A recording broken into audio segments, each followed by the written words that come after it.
What's up, Austin Men's Development? So we're gonna talk about this awesome thing, which is about men developing and where we're sending men in this modern world. We're gonna have, if we're in the relationship game, we're gonna have bad relationships. We're gonna get screwed over. We're gonna get wrecked in some ways. and we're gonna have to heal from that. We're gonna have to come back from that. But one of the things that we keep hearing over and over again in men's development, and this is where we're building the wrong culture of men. We hear about this over and over again. We need to be more careful than just reading something on a forum or, co-signing something on a Facebook group or those types of things. We need to understand this process of masculinity. We need to understand that some of the greatest virtues of masculinity are going to be our loyalty, our commitment, our ability to ride out storms, our ability to get through pain, our ability to stand up for ourselves and be wise enough to where we can see where, God, man, like we may have done the wrong acts, somebody may have wronged us, but how do we get better from that? This is what I want to talk about. So here we are in men's development, and we have a lot of guys talking about the pain that we have. In fact, there's something on the Austin Men's Development Board talking about red flags and where we end up in bad relationships. And we see a lot of the comments there saying like, oh man, you got to stand up for yourself. Like she doesn't mean this or that, or you can leave and you can't be responsible for her drama. That's all true. That's all true. But how are we as men helping that man? This is really what I want you to think about it. Because what I know from coaching thousands of men is that man's going to read that message and it makes sense to him, but he doesn't know what to do with it. He doesn't know where to go with it. And so part of it is we got to meet him where he's at. Another thing is I did a video the other day on like what happens in a divorce when we destroy our ex. There's going to be times where we will have to destroy, but I guarantee you this, every man that is told that he can't destroy his ex or he can't get into that rage is just setting himself up for repression and bigger swing back problems and a whole slew of bad things that come from that. So what we got to understand is that we as men go through this process that is not going to fit political correctness. We as men go through this process and we're not going to fit the female way of healing or processing pain. And we as men, when we go through this process, we're going to enter parts which we've never been through before. And this is why we need a men's group, and this is why we need to talk about it. Now, I don't want you to wreck your ex, but I want you to be able to go through that feeling of wanting to do it and to be able to feel that. And I want you to not be shamed for it. I get it. It's not the right answer. I want you that if you're in a relationship where you're being gaslit or you're being in a psychologically abused by your wife or girlfriend or whatever it is, I want you to be able to go through the process of going, man, I want to hold on to something, or man, I want to do good, but man, I am sick in this way. I want you to go through that process without having to hate yourself or deny yourself in a certain way. So this comes to this part where we have this wealth of knowledge in the group. Like I said, we're on our Sunday call. If you want to be here, you can. But in this group, there's this reoccurring echo that we have a lot of guys who've gone through divorce. I've gone through my breakups. I've gone through those split ups. I've gone through the custody stuff. A lot of guys have here too. And one of the most amazing things through that is that some of us do it amicably, others don't. And in that process of where we are going through it and we're not amicable, we go through the war. We go through the trenches. We go through hating our ex. We go through plotting out revenge. We go through plotting out self-harm. We have thoughts of suicide. We have thoughts of all these things. These are all bad. These are all things that we don't want to stay in, but we have to honor them. We as men need to start talking about how we have to honor them. And the reason why we have to honor them is because every single guy that can walk through that fire, that can go, man, I want to kill, I want to hate, I want to fuck things up. I don't know what to do. I want to tear the world in half. Every single man that goes through that will tell you a year, 2 down the road, maybe 3 years, but really it's more like 2 years. 2 years down the road go, my life is better now. My life is the best life I've lived. But if I could ever go back and fix my marriage, I would. And see, what's interesting is we don't explore this great version of a man that gets to that point, that can get to this point of true peace, of true understanding, of true knowledge of self. We don't get there because we're afraid, because what's blocking that, what's in front of that is this big source of like, man, if I look at that, I want to kill somebody, and I don't want to kill somebody. If I look at that, I'm going to hate my ex, and I want to ruin her life, and I want to carry everything out, and I want to bash heads in, or whatever it is. I want to ruin reputations. I want to do all that stuff. We have to be okay with sitting in that and talking with men who are going to tell us it's okay, which it's okay to feel that. It's not okay to act on that. And here's what I'll say. Because people, we're going to step over the line as men. That's what we do, right? When I'm saying it's not okay to act on that, if you've acted on that, you need a place to talk to. You need people to talk to. And I think that that's very important. I think it's very important you get professional help as well for that. But you need somebody to talk to. I don't want to discount you from that. Your story still needs to be heard. But the reasons why you don't want to act on that is because it's going to delay your process. It's going to co-sign this growing pain that you need to get to go through this point where you can go like, man, I have my best life.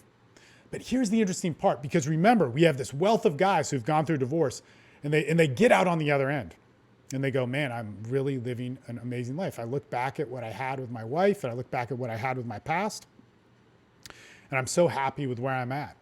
But there's a side of me that would say, in a heartbeat, I would still go and save my marriage. In our culture, we see that as weak. In the men's development world, we see that as weak. And that is not weak.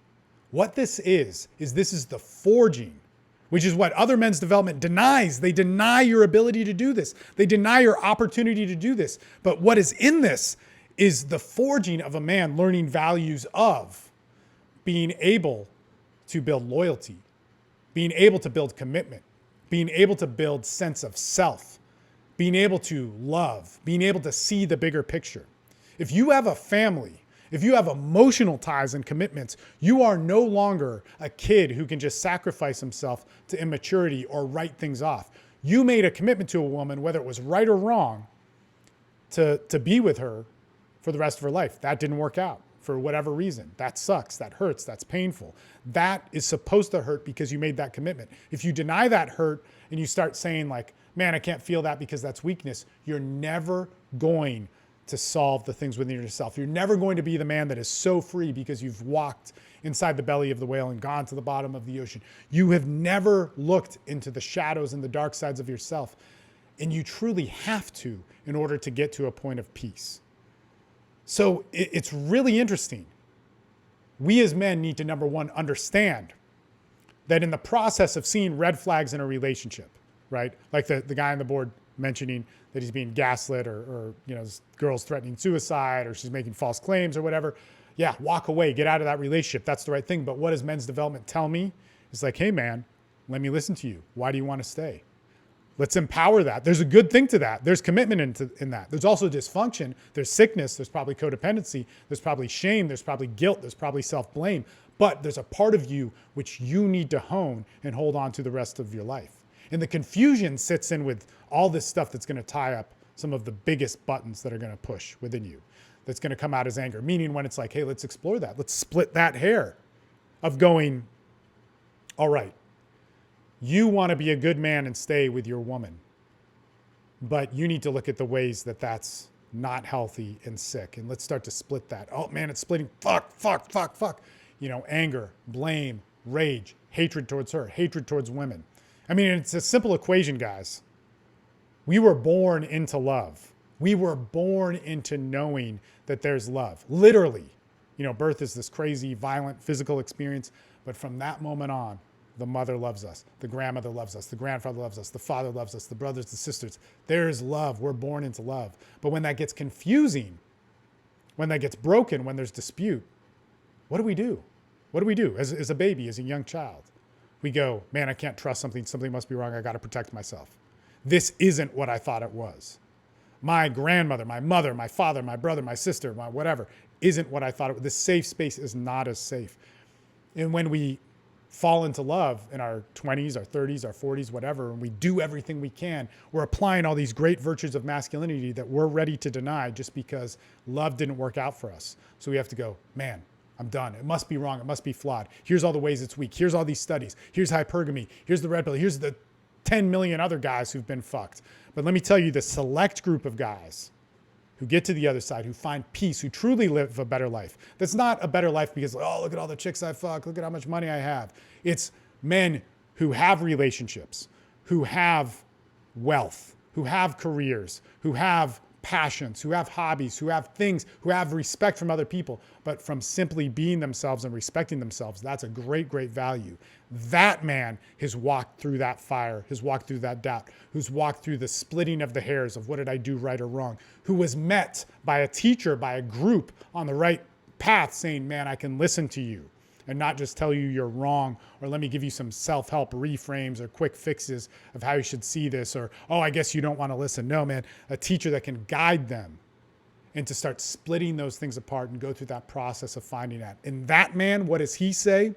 Because it's different than what I hear other men's development say. They say that playing to a woman is weakness, that a man's decision is for self and to serve himself first, and to be with other men, and to deny femininity, and to only look at masculinity. That's not the whole story. It's that man says, I am proud of who I am. I can see my past and not fault myself for it, but see where I was doing the right thing in the wrong way. That in a heartbeat, I would choose to hold my family together because that's what I valued. And not all men say it, but it's very common, but that ability to see how I did the right thing in the wrong way. And the other thing too is just because I disagree with most of men's development's ways of healing male pain, which is usually saying to give it power, to show dominance, to do all these things which you feel impotent in. I mean, it's a pretty obvious equation. The powerlessness seeks power. But just because I say that's wrong, I 100% disagree with men healing in the ways that women say to heal. Man, men need to heal in ways that they feel masculinity. And some of that is going to be hateful, and some of that is going to be violent, and some of that are going to be all these things that cannot be denied. They don't need to be acted upon. There's a difference between action and integration. And you might slip. That might be there. Just because, when man enters into that mode of where he's stamped as a violent member of society, it's almost like this door's shut. No, man. No, that's part of the process that we walk as men, and we have to heal it in that way. It's very, very important. Everybody's unique. Everybody's an individual. And that's why I think you should be on these calls. You should be interacting with us instead of being in a spot where you're just looking at society or stuff to look at, or you're working with, maybe a therapist that may not be gelling with you. And there's nothing wrong with therapy. Just because a therapist or a psychologist or psychiatrist doesn't work with you doesn't mean that doesn't work. It means that you got to take upon the responsibility to find a different person. But there's a whole process to this, and it's very, very important for you to be a part of. That's what we're doing here. So I just want to make that clear. If you want to jump in on it, Men's Development Excellence, 100%, get on it. If you want to dip your feet in the water, the Rebuild Challenge. I'm also doing another a course that has to do with divorced men going through divorce, going through that separation, meaning your wife is thinking about divorce, wanting to leave you, or has just left you. It's pretty epic. It'll be out the next couple of weeks. Look for it. It'll be a very affordable price to join, and I hope you enjoyed it. All right. Talk to you guys later. Enjoy your Sunday.